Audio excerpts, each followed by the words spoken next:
जो जेनजी जिसे कह सकते हो, आजकल के बच्चों को सब कुछ इंस्टेंट चाहिए। अभी कभी जस्ट लाइक मैगी, हाँ मैगी चाहिए 10 मिनट्स में, 5 मिनट्स में मैगी चाहिए। लेकिन पढ़ाई में बच्चों को ये बोलना चाहूँगा कि पढ़ाई मैगी नहीं है, 5 मिनट में नहीं आएगी। पढ़ाई एक पौधा है, जैसे हम प्लांट लगाते हैं ना, तो प्लांट को जैसे छोटा प्लांट होता है। तो कहिड़ो हाल आहे तव्हां सभिनी जो। मां तव्हांजो होस्ट लखन गुरदासानी तव्हांजो वरी तो स्वागत कयां हिन ब्रांड न्यू एपिसोड में, जंहिंजो नालो आहे the Sindh show, first ever Sindhi podcast show. अॼु असांजे विच में हिकु अहिड़ा गेस्ट आहिनि जंहिंखे इंट्रोडक्शन जी ज़रूरत ई न आहे, छोकी वो थाणा, उल्हासनगर, महाराष्ट्र में एॾा फेमस आहिनि सिर्फ़ु ऐं सिर्फ़ु असांजा झूलेलाल साईं जन जो नालो आहे उन्हनि में। त उन्हनि जो जेको औरो थींदो आहे न, सेम सर में हिकु औरो आहे।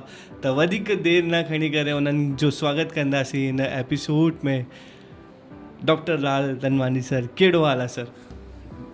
जय झूलेलाल एंड जय Shri Ram. I am good and I am very privileged to be part of the Sindh show. Thank you so much for, thank you Lakhan, तव्हां असांजे शो ते आयो। It's honour to have a here. Sir please तव्हांजे बारे में असांजी ऑडियंस लाइ कुझु ॿुधायो। मां डॉक्टर लाल तनवानी, लाल सर करे चवंदा आहिनि मूंखे माण्हू। उल्हासनगर मां बिलोंग कंदो आहियां। I am born and bought up in Ulhasnagar. Basically belongs to very under privilege family.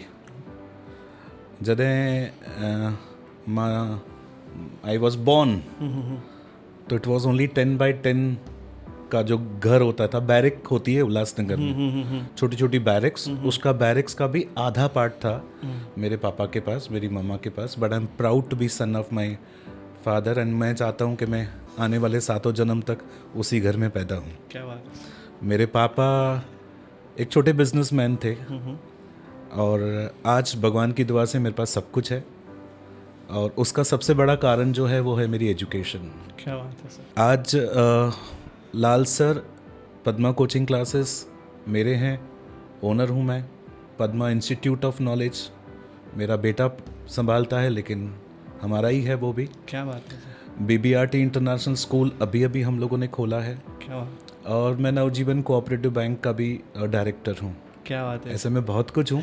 अगर मैं अपनी इंट्रोडक्शन देने बैठूंगा मैं चाहता हूँ तो फिर आपका एपिसोड ही पूरा हो जाएगा। सर हम आपके लिए पूरा एपिसोड, एक क्या 5 एपिसोड निकालेंगे। सो गाइस, तव्हां खां हिकु रिक्वेस्ट आहे कि असांजी जेका ऑडियंस है, हमारी जो ऑडियंस है वो इंटरनेशनल, नेशनल और नॉन सिंधी ऑडियंस भी है। हम चाहते हैं कि ये जो पॉडकास्ट है सर के माध्यम से, सर के थ्रू हर एक को उस एजुकेशन का बेनिफिट मिले और सर के बारे में और भी जानने को मिले। प्लस जो सर हमें इन पॉडकास्ट में आगे बताने वाले हैं वो हर एक सिंधी होए, नॉन सिंधी होए, चाहे कहीं पे भी होए, उन सब के लिए ये पॉडकास्ट बहुत ही महत्वपूर्ण है। तो मैं चाहूँगा आगे बढ़ते। सर मैंने सुना है कि आपके सर लोगों के 1 रिकॉर्ड्स होते हैं, 2 रिकॉर्ड्स होते हैं, 1 डिग्री होती है, 2 डिग्री होती है। सर मैंने सुना है आपके पास मैक्सिमम वर्ल्ड रिकॉर्ड है। एंड मैंने सुना है लोग एक PhD करने में सर जान निकल जाती है। मतलब हम तो ग्रेजुएशन कैसे पास हुए हमको पता है, बट सर मैं सुना है कि सर आपने 3 बार PhD की है एंड उसके पीछे के बारे में, और आपके पास इतने सारे वर्ल्ड रिकॉर्ड्स। सर कहाँ से, कैसे? लखन मैंने कहा मेरी सक्सेस का राज जो है वो, जैसे मैं कह सकता हूँ, I am successful because of my only one reason, my parents blessings. क्या बात है। बिकॉज मैंने अपनी थोड़ी जर्नी में बता दिया कि I belongs to very very poor family. तो वहाँ से लेके आज तक की जो जर्नी है वो मेरे सिर्फ आशीर्वाद की वजह से और भगवान की आशीर्वाद से वजह से मैं यहाँ तक पहुँचा हूँ। लखन मैं आपको इन्फॉर्म कर दूं कि मैं वर्ल्ड रिकॉर्ड होल्डर हूं। क्या बात। मेरा नाम वर्ल्ड बुक ऑफ रिकॉर्ड्स में है जी। मेरा नाम एशियाज बुक्स ऑफ रिकॉर्ड्स में है जी। मेरा नाम इंटरनेशनल बुक्स ऑफ रिकॉर्ड्स में है। क्या बात। मेरा नाम इंडियाज बुक्स ऑफ रिकॉर्ड्स में है। क्या बात है। ये नाम क्यों मिला? क्योंकि लोगों को एक PhD करने में जान चली जाती है, जैसे आपने राइटली कहा। Yes sir. But I completed my 3 PhDs from 3 universities, different universities in 3 consecutive years. Oh. That's why internationally they awarded me with these certificates. Amazing. For your kind information, I completed my 2 lakhs lectures total till today. From 3.5 decades I'm in this field of education. 35 साल हो गए मुझे इस education industry में. क्या और जहाँ तक सवाल है लखन, मैं मोटिवेटर भी हूँ, एजुकेटर भी हूँ. मैंने आज तक 1 लाख बच्चों को पढ़ाया है. I just completed 1 lakh students together in my college and in coaching classes. Amazing. I started my life from Birla College. Previously I was in Birla College. Then I started my own ventures. तो लगभग मैं 1 लाख बच्चों को पढ़ा चुका हूँ आज तक. 2 लाख लेक्चर्स में ले चुका हूँ. और आज तक मैं समझता हूँ कि 100 से ज़्यादा मैंने मोटिवेशनल लेक्चर्स लिए हैं लाइव, जहाँ पे ऑडियंस मोर देन 2000-3000 ऑडियंस होती है. Amazing. तो जर्नी बहुत बड़ी है. इन 35 सालों में बहुत सारे मैंने अप्स एंड डाउन्स देखे. और आज तक कम से कम 10,000 से ज़्यादा हमने चार्टर्ड अकाउंटेंट्स बनाए हैं. क्या बात. बहुत सारे स्टूडेंट्स हमारे बड़े बड़े कॉलेजेस में प्रोफेसर्स है, प्रिंसिपल्स है, बहुत सारे बैंकर्स है, बहुत सारे MBAs है. एंड भगवान की दुआ से मेरी मम्मी का नाम शादी के पहले विद्या था. शायद उसी वजह से आज मैं लोगों को विद्या बांटते फिर रहा हूँ. और भगवान ने मुझे बहुत अच्छा काम दिया है कि मैं एजुकेशन फील्ड में हूँ. और वापस से यही कहूँगा कि आने वाले 7 पीढ़ियों तक शायद मैं टीचर रहूँ तो अच्छा है. क्या बात है सर. मतलब आपको देख के मुझे भी फिर से पढ़ाई करने का मन हो गया कि एटलीस्ट सर आप में इतना एक वाइब है ना. इट्स लाइक बस आपको सुनते जाए और आपकी बातों पे वो अमल करते जाए. यस लखन, एक और चीज़ ऐड करना चाहूँगा. आपने जैसे कहा ना कि आपको पढ़ने की दिल हो रही है इस एज में. मैं आपसे डबल एज का हूँ. I just cross 50. मैं 50 के ऊपर का हूँ. लेकिन जस्ट नाउ लास्ट ईयर ही मैंने LLB कंप्लीट की है. I am advocate in high court. Amazing. मैं हाई कोर्ट का एडवोकेट भी हूँ. मैंने डॉक्टरेट भी की है मैंने 3, जैसे मैंने आपको प्रीवियसली बताया. और मैं एडवोकेट भी हूँ. क्या बात है सर. मतलब आपके पास पूरा यूनिवर्सिटी है. आई मीन आपको कोई भी अगर आपके पास आ रहा है सीखने के लिए, चाहे वो डॉक्टर है, चाहे जिसको भी LLB करना हो या प्लेन BCom भी करना हो, मतलब उसको कहीं और भटकने की ज़रूरत नहीं है. सिर्फ और सिर्फ आपके पास आना है पद्मा क्लासेस में.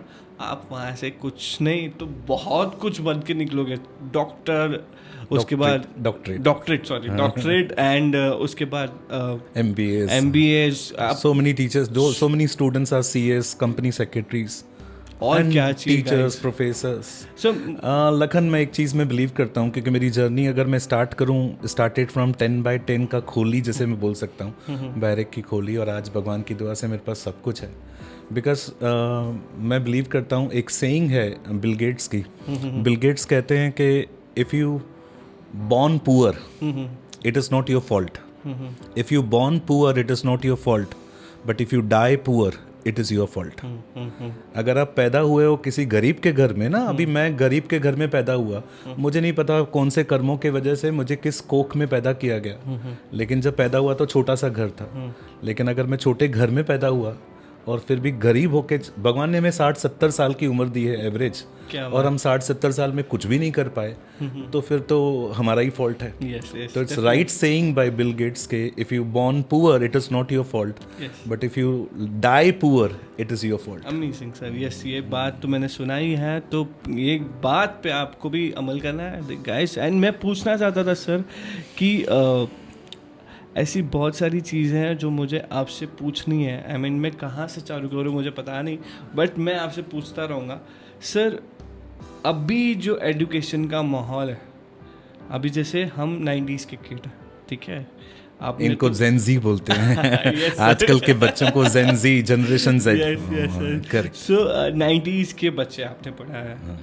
maybe शायद 80s, earliest 80s. 35 years. I started from 90s only. हाँ, 90s, 20s और अभी के जो जेनजी वाले बच्चे हैं. सो सर, क्या एजुकेशन में फ़र्क आया पढ़ाने में या लिखाने में, या कुछ ऐसे सिस्टम में, जैसे सपोज छोटी सी बात अगर मैं करूं, जैसे हमारे कॉलेज में होता था या स्कूल्स में होता था, टीचर्स और स्टूडेंट के बीच में एक अलग बॉन्डिंग होता था. मतलब डर लगता था टीचर से. मतलब जैसे टीचर आएगा, इट्स लाइक अभी शांत हो जाना है, जैसे टीचर जाएगा, कोई कोई फेवरेट टीचर्स होते थे जिनसे इंस्पायर होते थे हम, तो अभी का माहौल कैसा है सर? आई मीन वो चीज़ें अगर आप थोड़ा हमें बताएं। इट्स लाइक आपका इतना बड़ा जर्नी है, 35 years, it's not small journey guys. 35 साल के जर्नी में सर आपका जो जर्नी रहा है इस एजुकेशन सिस्टम में 90s 2000 और अभी में, क्या डिफरेंसेस है? अगर मैं डिफरेंस की बात करूं तो वास्ट डिफरेंस। लखन, मैं उस पीरियड को, जो हमारा 90s और 2000 वाला पीरियड था, वो गोल्डन पीरियड था, डायमंड पीरियड था, बिकॉज स्टूडेंट्स के पास एक सोर्स था इन्फॉर्मेशन का, वो था teachers, schools and colleges. We are the only source, we provide them the information, frankly speaking, because internet नहीं थी। और आज के बच्चों के पास there are 100 source of information. आज उनके पास गूगल है, आज उनके पास इंटरनेट है, आज उनके पास यूट्यूब है, न जाने कितने सारे साइट्स है। तो उनके पास ये बहुत बड़ा डिफरेंस है कि जो बच्चे पहले हमारी बातें सुनते थे, इम्प्रेस हो जाते थे, the reason is we are the only source of information. जो भी हम बताते थे वो लोग एक्सेप्ट कर लेते थे। लेकिन nowadays students are very very smart, बहुत स्मार्ट है, क्योंकि इन्फॉर्मेशन उनको कहाँ बहुत सारी मिल रही है। इंटरनेट तो एक बहुत बड़ा डिफरेंस हो गया है पहले के बच्चों को पढ़ाने में और अब के बच्चों को पढ़ाने में। It's an big difference. And frankly speaking, आज के बच्चे जो है, जो जेनजी जिसे कह सकते हो, आजकल के बच्चों को सब कुछ इंस्टेंट चाहिए। अभी कभी जस्ट लाइक मैगी, हाँ मैगी चाहिए 10 मिनट्स में, 5 मिनट्स में मैगी चाहिए। लेकिन पढ़ाई में बच्चों को ये बोलना चाहूँगा कि पढ़ाई मैगी नहीं है, 5 मिनट में नहीं आएगी। पढ़ाई एक पौधा है। जैसे हम प्लांट लगाते हैं ना, तो प्लांट को, जैसे छोटा प्लांट होता है, उसे फ्रूट्स तक पहुंचने में टाइम लगता है। लेकिन अगर मैं छोटा सा प्लांट लगा दूं, मैं कल के कल उसमें से एक्सपेक्ट करूं कि मुझे फ्रूट्स मिल जाएंगे, नॉट एट ऑल पॉसिबल। या फ्रूट्स या फ्लावर्स मिल जाएं, पॉसिबल नहीं है। उसको मुझे ग्रो करना पड़ेगा। एजुकेशन वही है, नॉलेज वही है। अगर हम छोटा सा प्लांट लगा रहे हैं, उसको टाइम लग रहा है, पढ़ाई भी वैसी है। मैंने आज यहाँ तक पहुँचा हूँ, आज मैं आपके साथ बैठा हूँ और सिंध शो में बैठा हूँ, ये तब हुआ है जब मैंने इतनी पढ़ाई की है। क्या बात है। तो उसमें साल देने पड़ते हैं। जी। आप कल के कल इंस्टेंट रिजल्ट नहीं मिलेगा। आप थोड़ा अपने आप को ग्रूम करोगे, पढ़ोगे तो एक न एक दिन डेफिनेटली फ्रूट्स मिलने। जैसे एक प्लांट के बाद जब एक ट्री बन जाता है तो उसमें से फ्रूट्स एंड फ्लावर्स आते ही हैं। वैसे पढ़ाई एक ऐसी चीज है जिसमें से फ्रूट्स भी, बहुत सारे फ्रूट्स मिलने वाले हैं। लेकिन बच्चों को, आजकल के बच्चों को खास करके पेशेंस नहीं है। तो मैं उन बच्चों को रिक्वेस्ट करूंगा कि हैव अ पेशेंस। आप अपनी पढ़ाई को टाइम दो, एक बार पढ़ लो, एक 15 से 20 साल पढ़ाई कर लो, आने वाले 60 साल, आने वाले 50 साल की लाइफ है, आप आराम से बैठ के जियोगे, बैठ के आराम से एंजॉय कर सकोगे अपनी लाइफ को। क्या बात है सर, आपने जो बात बोली है ना, अगर वो अपने लाइफ में कोई अमल कर रहा है ना, उसकी लाइफ चेंज हो जाएगी सर। आई मीन मैं लाइफ चेंजिंग से याद है कि सर आपने आपकी लाइफ में इतने सारे बच्चों का फ्यूचर ब्राइट किया, और अभी भी मैं सुन रहा हूँ, क्योंकि आपके बारे में मैंने बहुत सारी चीज़ें पढ़ी है। एंड जब पढ़ रहा था मैं आपके बारे में, कि मुझे पता चली कि आपके फ्यूचर में कुछ और प्लान्स है बच्चों को लेके। तो उसके बारे में मैं जानना चाहूँगा कि जैसे आपने एक बताया कि एक स्कूल है, बट मैंने सुना है कि आप एक और कुछ आपके फ्यूचर में प्लान कर रहे हैं। Please sir. 2 प्लान्स है, एक मैं ऐड करना चाहूँगा before I proceed to my future plan. अभी जस्ट नाउ सेंट्रल गवर्नमेंट की तरफ से मेरी अपॉइंटमेंट हुई है as an advisory committee for film certification. Board of film certification जो हम सर्टिफिकेट देते हैं, उसमें सेंट्रल गवर्नमेंट की तरफ से मेरी अपॉइंटमेंट अभी रिसेंटली हुई है, 2 महीने पहले ही। और ये मेरा 2 महीना हो चुका है, प्रेजेंट ही है। लेकिन मेरा फ्यूचर प्लान जो है, लखन, एक्चुअली ऐसा था कि पिछले 35 ईयर्स से मैं पढ़ा रहा हूँ। मैं बच्चों के बीच में रहता हूँ, तो मैंने बच्चों को चेंज होते देखा है। और वो बच्चे जो मेरे पास पढ़ के गए हैं, आज उनके बच्चे मेरे पास पढ़ने आते हैं। क्या बात है। The second generation. यस। तो आजकल के जो बच्चे हैं, उनको लगता है कि ऑस्ट्रेलिया बहुत अच्छा है, स्कूल्स में उनकी एजुकेशन अच्छी है, लंदन बहुत अच्छा है, यूएस बहुत अच्छा है, राइट। तो वहाँ से वो बहुत इंस्पायर हो जाते हैं, हमारे जो जेनजी बच्चे हैं, जो न्यूली कपल्स है ना, उनको लगता है कि English is a best language, या ऑस्ट्रेलिया बहुत अच्छा पढ़ाता है, जापान में बहुत अच्छा सिस्टम है। जी।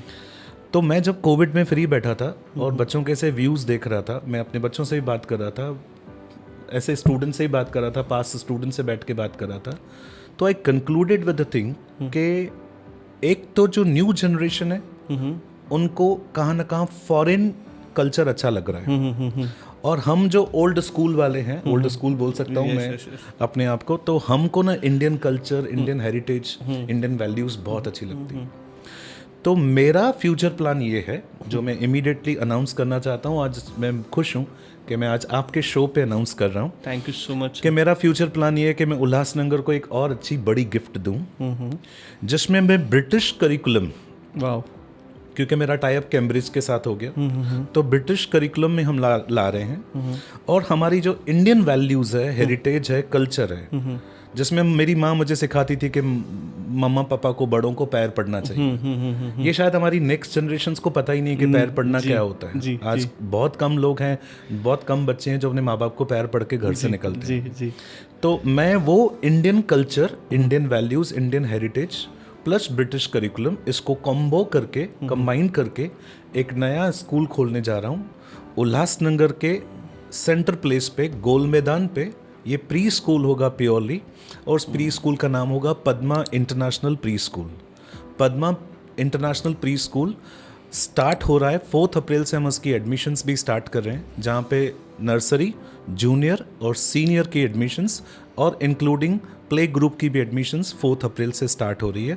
ये एक अपने आप में यूनिक स्कूल होगा, बिकॉज यहाँ पे ब्रिटिश करिकुलम भी है और इंडियन कल्चर को मैंने कम्बो किया है, दोनों को ब्लेंड किया है, और ब्लेंड करके मैं एक नया करिकुलम बना के आया हूँ जो बच्चों के लिए और उनके मामा पापा के लिए एक गिफ्ट के जैसा होगा। क्या बात है सर, मतलब आपने जो बात बताई, लोगों को ये चीज़ अगर घर बैठे मिल रही है तो और क्या चाहिए। उल्लासनगर के अंदर ही, आपको बाहर जाने की जरूरत नहीं है। गोल मैदान पे एकदम जो सेंटर प्लेस है हमारा, हार्ट ऑफ उल्लासनगर कहते हैं, बस उधर ही बहुत अच्छा एक वर्ल्ड क्लास मैं उसमें इंफ्रास्ट्रक्चर दे रहा हूँ। हर चीज़ की फैसिलिटी इन बच्चों को दे दी जाएगी, छोटे किड्स, क्योंकि मैं चाहता हूँ अगर छोटेपन में ही अगर बच्चे को एटिकेट्स आ गए, बच्चे में वो कल्चर आ गया, हमारी हेरिटेज आ गई, हमारे देश के बारे में, हमारे पुराने जो हमारे पुराण है, हमारे जो भगवत गीता है, उन सब का अगर मैंने बच्चों को मिक्सचर करके डाल दिया, और वो इंग्लिश का भी थोड़ा सोर्स दे दिया कि आजकल के पेरेंट्स को लगता है कि ये भी होना, तो why not to give combo of these things. From starting beginning से ही अगर 3 साल का बच्चा मेरा वहां से सीखेगा, तो आते आते जब 15-20 साल का हो जाएगा तो उसके अंदर वो चीज दिखेगी कि वो इंडियन भी है और मॉडर्न भी कम नहीं है। क्या बात है, वर्ल्ड में किसी से कम नहीं रहेंगे हमारे बच्चे। अमेजिंग सर, मैं इसमें एक छोटी सी चीज ऐड करना चाहूंगा, because we are Sindhis and we are proud to be Sindhis. Correct. तो मैं चाहता हूँ कि ऐसा कुछ अगर आपके एजुकेशन में आ जाए हमारे सिंधी कल्चर के हिस्ट्री के बारे में, बिकॉज as you know कि हम पार्टीशन के बाद कितना स्ट्रगल करके यहाँ पे आए, तो एक छोटी सी चीज़ अगर आप आपके एजुकेशन में डाल दें तो हमारे लिए, हमारे सिंधी बॉयज़ और सिंधी जितने भी यंगस्टर्स हैं, जो जेनजी किड्स हैं और उनके जो बच्चे हैं जो अभी अभी मैरिड कपल्स वगैरह हैं, जो अभी सीनियर केजी जूनियर केजी में एडमिशन देखना चाहते हैं, तो अगर कुछ ऐसा अगर आपके प्री स्कूल में आ जाए सिंधी कल्चर के बारे में, that will be honour sir. मतलब लखन, मैं एक्चुअली ये बात को बाद में ऐड करूंगा कि जो न्यू एजुकेशन पॉलिसी आ रही है उसके जो पहले वर्ड्स आप पढ़ेंगे ना, न्यू एजुकेशन पॉलिसी को मैंने जब स्टडी किया तो उसके जो पहले वर्ड्स है कि student, the child should be given, education should be given in mother tongue. Oh wow. Modi ji has emphasized this word, underlining this word के इनिशियल स्टेजेस पे बच्चे को मदर टंग में ही सिखाना है। जो हमारे जेनजी बच्चे हैं वो सोचते हैं, जो कपल्स हैं न्यूली मैरिड के, उसको इंग्लिश आनी चाहिए, बट इंग्लिश तो आनी चाहिए, नो डाउट, इंग्लिश आनी चाहिए, हिंदी आनी चाहिए, वी आर महाराष्ट्र में रहते हैं, मराठी भी आनी चाहिए, but why not our mother tongue. यार हम सिंधी है तो सिंधी में बात क्यों नहीं करें?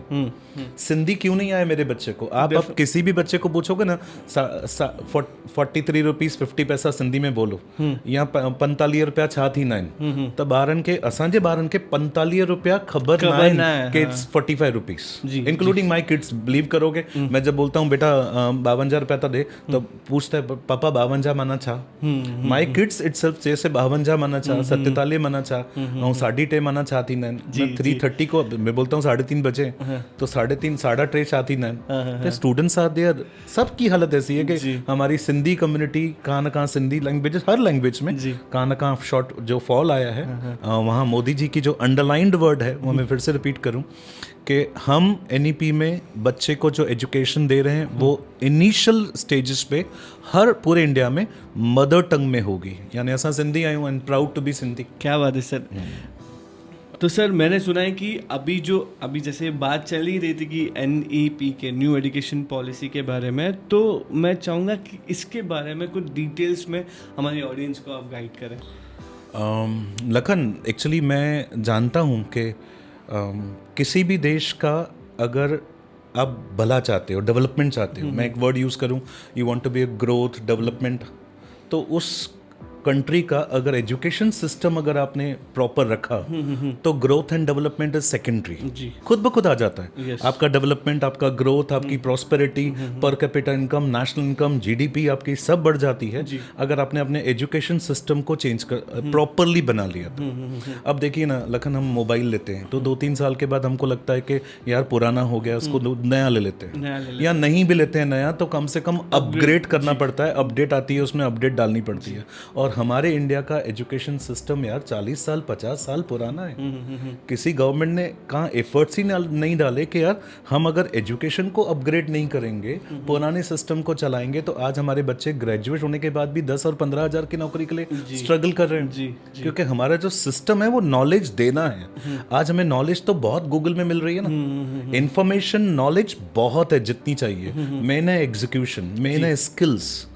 तो जो हमारे मोदी जी है जिन्होंने न्यू एजुकेशन पॉलिसी 2020 में निकाली थी, बट कोविड की वजह से उसे इम्प्लीमेंट नहीं कर पाए, तो वो अभी इम्प्लीमेंट हो रही है। मैं एक छोटी सी स्टोरी मैंने जो सुना है कि हमारे देश की सबसे बड़ी यूनिवर्सिटी थी नालंदा यूनिवर्सिटी। नालंदा यूनिवर्सिटी बिहार की यूनिवर्सिटी थी। मैंने सुना था, गूगल में भी मैंने पढ़ा है कई जगहों पे कि उस यूनिवर्सिटी को अगर हमारे भारत को, हमारी भारत हिंदुस्तान को भारत बोला जाता था पहले, तो अगर भारत को खलास करना है तो उसकी यूनिवर्सिटीज़ को, उसके रिसर्चर्स को, उसके बुक्स को उड़ा दो। ओके। आप बिलीव नहीं करोगे, जो खिलजी आए थे उन्होंने उस यूनिवर्सिटी को जला दिया था। और इतनी बड़ी यूनिवर्सिटी, इतने सारे बुक्स, इतने सारे रिसर्चर्स थे, उस यूनिवर्सिटी को जलने में 3 महीने लगे थे। 3 साल तक वो यूनिवर्सिटी जल, इतना सारा स्टफ था कि 3 महीने तक उसकी आग बुझ नहीं रही थी। हमारा देश का कल्चर, हमारी सभ्यता, हमारा हेरिटेज इतना वास्ट है कि पूछो नहीं, क्योंकि हमारे पास सब कुछ है, खाली हम इंस्पायर कहाँ बाहर से हो रहे हैं। तो हमें लगा कि क्यों नहीं हमारे एजुकेशन पॉलिसी को चेंज करें। हमारा अगर ओल्ड एजुकेशन पॉलिसी को देखोगे ना तो ओल्ड एजुकेशन पॉलिसी थी 10+2+3। हम ओल्ड स्कूल के हैं तो हम ये वाले मेथड को फॉलो कर चुके हैं कि 10th स्टैंडर्ड तक SSC पढ़नी है, 2 साल तक हम जूनियर कॉलेज में जाएंगे और 3 साल तक कॉलेज में जाके डिग्री कर लेंगे। डिग्री हमें मिल जाती थी, ग्रेजुएशन की degree, after completion of our TY BCom और TY BSc और BA। अब इस सिस्टम को अपग्रेड किया गया है, पूरा ही चेंज किया गया है। और NEP इतना बड़ा है कि हम 5 मिनट 10 मिनट में कवर नहीं कर पाएंगे। लेकिन आपको मुझे फिर से बुलाना पड़ेगा कि हम एक NEP पे नया एक एपिसोड बना लेंगे। डेफिनेटली। अगर आप लोगों का प्यार ऐसे ही मिलता रहा, अगर आप लोगों को इस NEP के बारे में, न्यू एजुकेशन पॉलिसी के बारे में अच्छे में एक पूरा डिटेल्स में वीडियो चाहिए, तो आप प्लीज़ ये वीडियो के नीचे कमेंट करो और हमें बताओ, तो हम सर को वापस बुलाएंगे और इस टॉपिक के ऊपर आपके लिए डिटेल में वीडियो लेके आएंगे।